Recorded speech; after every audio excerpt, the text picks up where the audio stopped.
नमस्कार। प्रस्तुत है आज का चिंतन।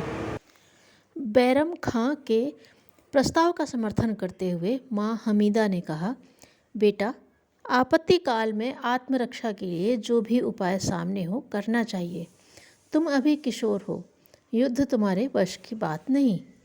सेनापति का आदेश और माँ का समर्थन 14 वर्षीय बालक अकबर ने राजकुमारियों वाला जनाना वेश धारण कर लिया। रेशमी सलवार, कुर्ती, हाथ में मेहंदी और चूड़ियाँ, सिर पे चूनर से ढका हुआ अकबर अपनी माँ के साथ पालकी में बैठा दिया गया। कहारों को पालकी उठाकर चलने की आज्ञा दे दी गई। हम लोग कहाँ जाएंगे माँ? अकबर ने हमीदा से प्रश्न किया।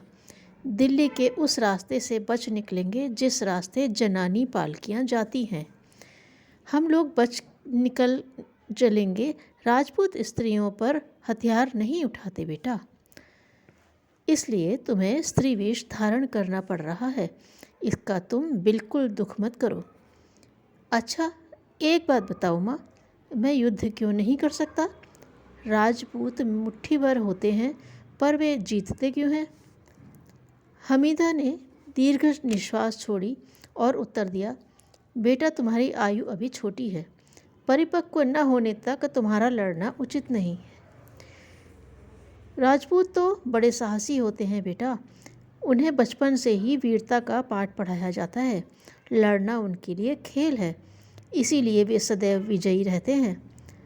राजपूत बड़े साहसी होते हैं, इसीलिए वे जीतते हैं। एक पंक्ति के इस तथ्य ने अकबर के मन में बिजली जैसी शक्ति भर दी। इसका यह अर्थ हुआ कि विजय व्यक्ति को नहीं, उसकी हिम्मत को मिला करती है। अकबर ने अनुमान लगाया और दूसरे ही क्षण तलवार हाथ में लिए वह पालकी से बाहर कूद पड़ा। कहार हक्के बक्के रह गए। हमीदा का श्वास हलक में अटक गया। बैरम खां को जब तक खबर पहुँचे तब तक अकबर अपने नारी परिधान उतारकर सैनिक वेश धारण कर चुका था। उधर बैरम खां के अनेक प्रयत्नों के बाद भी यवन सेना वीर सम्राट हेमू के सम्मुख टिक न सकी। पैर उखड़ गए। सिपाही जान बचाकर भागने लगे। भागती हुई मुगल सेना को ललकारते हुए 14 वर्षीय किशोर अकबर ने कहा, दोस्तों, पीछे मुड़ो, अब हमें कोई नहीं हरा सकता।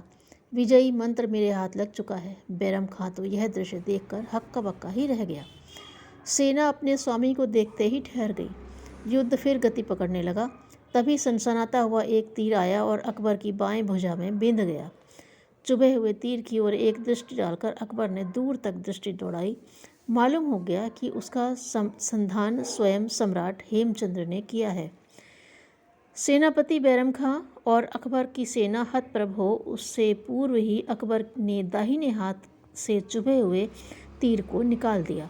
इधर खून की धारा फूटी, उधर धनुष से वही तीर सनसनाता हुआ आगे बढ़ा और हेमू की आंख में जा धंसा। हेमू अपने घोड़े से जमीन पर जा गिरा। पासा पलट गया। मुगल उत्साह से भर गए। अकबर की तरह ही वे भी सुनिश्चित विश्वास के साथ युद्ध करने लगे और विजयश्री उनके हाथ लगी।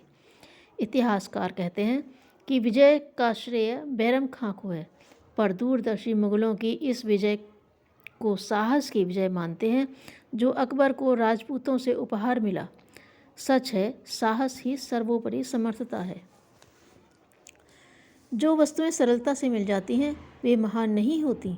महान वस्तुओं के लिए दुर्गम मार्ग पर चलना होता है। धन्यवाद।